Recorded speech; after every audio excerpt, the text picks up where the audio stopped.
আসসালামু আলাইকুম friends, welcome to NP education. NP এডুকেশনে জানাই সকলকে স্বাগত। আশা করি সকলে খুব ভালো আছো। আজ চলে আসলাম নতুন আরও একটি ভিডিও নিয়ে তোমাদের সামনে। আজকের ভিডিওতে কি থাকতে চলেছে বা আজকের ভিডিওটি কি নিয়ে হতে চলেছে তোমরা থাম্বনেল দেখে নিশ্চয়ই বুঝে ফেলেছো।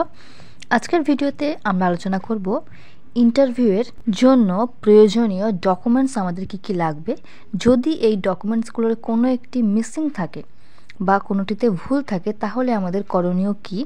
এছাড়াও ইন্টারভিউয়ের নোটিফিকেশান আসলে কোন কোন জেলায় আগে নোটিফিকেশান আসবে এবং কোন কোন জেলায় তারপরে, এই সম্পর্কিত বিস্তারিত আলোচনা থাকছে কিন্তু আজকের ভিডিওতে। তো একটু স্কিপ না করে দেখতে থাকো পুরো ভিডিওটি। তো চলো শুরু করা যাক আজকের ভিডিও।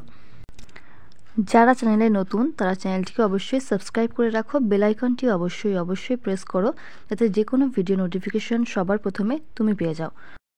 তো এবার জেনে নিই আমরা ইন্টারভিউয়ের জন্য কোন কোন ডকুমেন্টসগুলো সবথেকে প্রয়োজনীয় বা কোন কোন ডকুমেন্টসগুলো ইন্টারভিউয়ে আমাদের লাগবে। প্রথমেই লাগবে টেট অ্যাডমিট কার্ড, যে অ্যাডমিট কার্ডটা নিয়ে তোমরা পরীক্ষা দিতে গিয়েছিলে এবং যে অ্যাডমিট কার্ডে ইনভিজিলেটরের সাইন আছে সেই অ্যাডমিট কার্ডটা কিন্তু লাগবে। তারপরে কোন জিনিসটা লাগবে? তারপরে লাগবে TET pass certificate. TET pass certificate এখনও অনলাইনে ডাউনলোড করা যাচ্ছে, আবার যাদের কাছে টেট পাস সার্টিফিকেট নেই বা কোনো কারণে হারিয়ে ফেলেছো তোমরা কিন্তু এখন সেই ওয়েবসাইটের লিঙ্ক থেকে টেট পাস সার্টিফিকেট ডাউনলোড করতে পারো। এই নিয়ে আমাদের চ্যানেলে ক্লাস ভিডিও দেওয়া আছে, আমি ডিসক্রিপশানে লিঙ্ক দিয়ে দেবো, তোমরা চাইলে সেটাও কিন্তু দেখে নিতে পারো। আর এই টেট পাস সার্টিফিকেট ডাউনলোড করার পরেও অবশ্যই দেখে নেবে যে তোমার সব অ্যাড্রেস থেকে শুরু করে নাম থেকে শুরু করে সমস্ত ইনফরমেশন ঠিকঠাক আছে কিনা। যদি ভুল থাকে তো সে বিষয়ে তোমাদের করণীয় কি সেটা জানাবো পরবর্তী ভিডিওতে। এরপর লাগবে মাধ্যমিকের মার্কশিট এবং সার্টিফিকেট। আশা করি তোমাদের সকলের কাছেই মাধ্যমিকের সার্টিফিকেট এবং মার্কশিট দুটোই আছে। যদি না থাকে তো সেক্ষেত্রেও কি করতে হবে তা নিয়ে আসবো আমরা ডিটেলসে একটি ভিডিও। এরপর লাগবে এইচএসের মার্কশিট এবং সার্টিফিকেট। পরবর্তী যে ডকুমেন্টটা তোমাদের লাগবে সেটি হলো তোমরা 2 বছরের যে ডিএলএড কোর্সটি করেছো সেই ডিএলএড পাস রেজাল্ট এবং সার্টিফিকেট। এরপর তোমাদের যে ডকুমেন্টটি লাগবে সেটি হলো কাস্ট সার্টিফিকেট, অর্থাৎ এসটি এসসি ওবিসিটা এখন বাদ রাখলাম যেহেতু কেস চলছে। তো এই কাস্ট সার্টিফিকেট থাকলে সেই ডকুমেন্টটি লাগবে। এরপর পিএইচ সার্টিফিকেট, অর্থাৎ ফিজিক্যাল হ্যান্ডিক্যাপ যদি কেউ থাকেন সেই ক্যান্ডিডেটদের সার্টিফিকেটটি লাগবে। পরবর্তী যে ডকুমেন্টটি তোমাদের লাগবে সেটি হলো ভোটার আইডি কিংবা আধার কার্ড, যে কোনো একটি নিয়ে গেলেই হবে, সাথে 1 কপি ফটো নিয়ে যাবে। এরপরে যে ডকুমেন্টটি তোমাদের লাগবে সেটি হলো এক্সট্রা কারিকুলাম সার্টিফিকেট। যদি তোমাদের কাছে কারোর এক্সট্রা কারিকুলাম সার্টিফিকেট থাকে তো সেটি নিয়ে যাবে। এই এক্সট্রা কারিকুলাম এর মধ্যে কি পড়ে সেটি আমি তোমাদের বলে দিচ্ছি। এই এক্সট্রা কারিকুলামের মধ্যে পড়ে games and sports, NCC, arts and culture, drama and music. এই 5টা কিন্তু পড়ে আমাদের এক্সট্রা কারিকুলামের মধ্যে। তবে একটা বিষয় আমাদের মাথায় রাখতে হবে যে সার্টিফিকেটটা কিন্তু অবশ্যই হতে হবে স্টেট বা ন্যাশনাল লেভেলের সার্টিফিকেট, তাহলেই কিন্তু আমরা এই 5-এর মধ্যে পেয়ে যাব 1। এরপর যারা প্যারা টিচার তাদের ফার্স্ট জয়েনিং লেটার লাগবে, সাথে প্যারা টিচারদের এক্সপিরিয়েন্স সার্টিফিকেট নিয়ে যাবে।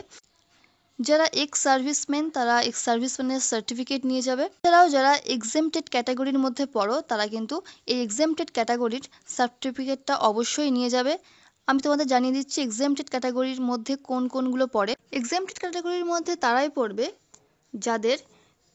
যাদের পরিবারের কেউ যদি চাকরিরত অবস্থায় মারা যায়, অর্থাৎ অবসরের আগে চাকরি করছে এমন অবস্থায় যদি কেউ মারা যায় তাহলে সেক্ষেত্রে পরিবারের কেউ এক্সেমটেড ক্যাটাগরির মধ্যে পড়তে পারে। অবসর নেওয়ার আগে, অর্থাৎ চাকরি করছে চাকরিরত অবস্থায় অবসরের আগে কোনো শারীরিক অক্ষমতার কারণে যদি সে কাজ থেকে অবসর নেয় বা কাজ করতে পারছে না, যে কারণে তাকে অবসর নিতে বাধ্য হচ্ছে সেক্ষেত্রে কিন্তু তার পরিবারের কেউ কিন্তু এই এক্সেমড ক্যাটাগরির মধ্যে পড়ে।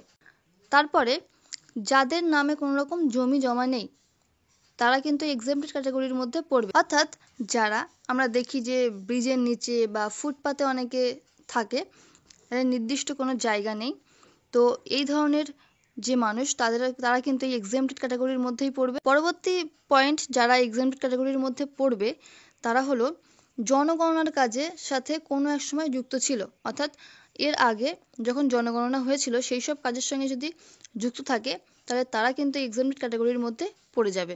এর পরবর্তী পয়েন্টে বলা হচ্ছে ইলেকশন জব ওয়ার্কার্স, অর্থাৎ ইলেকশনের কাজে যারা সাহায্য করে বা কাজ করে, এই ইলেকশন জব ওয়ার্কার্স কিন্তু এই এক্সামটেড ক্যাটাগরির মধ্যে পড়বে। এবং সবশেষ পয়েন্ট, যারা খেলায় ভালো সাথে বুদ্ধিমান, অর্থাৎ যারা খেলাতেও ভালো এবং মেরিটোরিয়াস, তারা কিন্তু এই এক্সামটেড ক্যাটাগরির মধ্যে পড়বে। এই এক্সামটেড ক্যাটাগরির জন্য কিন্তু আমাদের সার্টিফিকেট লাগে, যার জন্য আমাদের অ্যাপ্লাই করতে হয়। বিডিও অফিসে এই বিষয়ে সমস্ত কিছু তোমরা জেনে যাবে। তো সেখানে যে ফর্ম দেবে সেই ফর্মটি ফিল আপ করে জমা করলেই কিন্তু তোমরা এক্সামটেড ক্যাটাগরির এই সার্টিফিকেট পেয়ে যাবে। যাদের এই এক্সামটেড ক্যাটাগরির সার্টিফিকেট আছে তোমরা অবশ্যই নিয়ে যাবে ইন্টারভিউয়ের দিন। আশা করি তোমরা সকলে বুঝতে পেরেছো যে আমাদের কি কি নিয়ে যেতে হবে বা কোন কোন ডকুমেন্টসগুলো ইন্টারভিউয়ের জন্য খুব গুরুত্বপূর্ণ এবং নিয়ে যেতে হবে। যদি এই ডকুমেন্টসগুলোর কোনো একটি তোমাদের মিসিং থাকে তো তোমরা চেষ্টা করো সময়ের মধ্যে সেগুলোকে কালেক্ট করার, বা কোনো কিছু যদি ডকুমেন্টস ভুল থাকে সেগুলো চেষ্টা করো ঠিক করে নেওয়ার সময়ের মধ্যেই। যে কোনো সময় কিন্তু ইন্টারভিউয়ের নোটিফিকেশন চলে আসতে পারে। তোমরা অনেকেই জানতে চেয়েছিলে যে ইন্টারভিউয়ের নোটিফিকেশন বার হলে ইন্টারভিউটা সম্পূর্ণ হয়ে ফাইনাল মেরিট লিস্ট বার হতে কতদিন সময় লাগতে পারে, বা কোন কোন জেলায় আগে ইন্টারভিউ নোটিফিকেশন প্রকাশ হবে, এই সব বিষয়ে তোমাদের সাথে আলোচনা করবে আমাদের স্যার। তো দেখো ম্যাম এতক্ষণ তোমাদের সব কিছু বলেছেন। তো তোমরা যে কোশ্চেনটা অনেকে করেছো যে ইন্টারভিউ স্টার্ট হলে ইন্টারভিউটা কমপ্লিট হতে, প্রসেসটা কমপ্লিট হতে মোটামুটি কতদিন সময় লাগে। তো দেখো প্রত্যেকবার তো ক্যান্ডিডেট সংখ্যা কম থাকে বা বেশি থাকে এরকম হয়, মানে প্রতিবার যে সেম ক্যান্ডিডেট সংখ্যা থাকে তা নয়। তো মানে আগে অতীতে যে সমস্ত ইন্টারভিউ প্রসেস হয়েছে সেটা দেখে আমরা কিছুটা গেস করতে পারি, এটুকুই। মানে কনফার্ম বলা সম্ভব নয় যে এতদিন চলবে। কারণ দেখো আমরা যদি গত বছর মানে যে 2022-এ যে ইন্টারভিউ হয়ে যে প্যানেল প্রকাশিত হয়েছে তাদের যে হিস্ট্রি সেটা যদি দেখি তাহলে কিছুটা গেস করতে পারি। তো আমি তাদের কিছুটা হিস্ট্রি তোমাদের সাথে শেয়ার করছি, তোমরা বুঝতে পারবে আশা করি। তো ইন্টারভিউটা শুরু হয়েছিল কিন্তু 27শে ডিসেম্বর 2022 সালে, এবং এই ইন্টারভিউটা প্রায় 8 মাস চলেছিল। ইন্টারভিউ লাস্ট ডেট মানে শেষ হয়েছিল 24/7/2023-এ।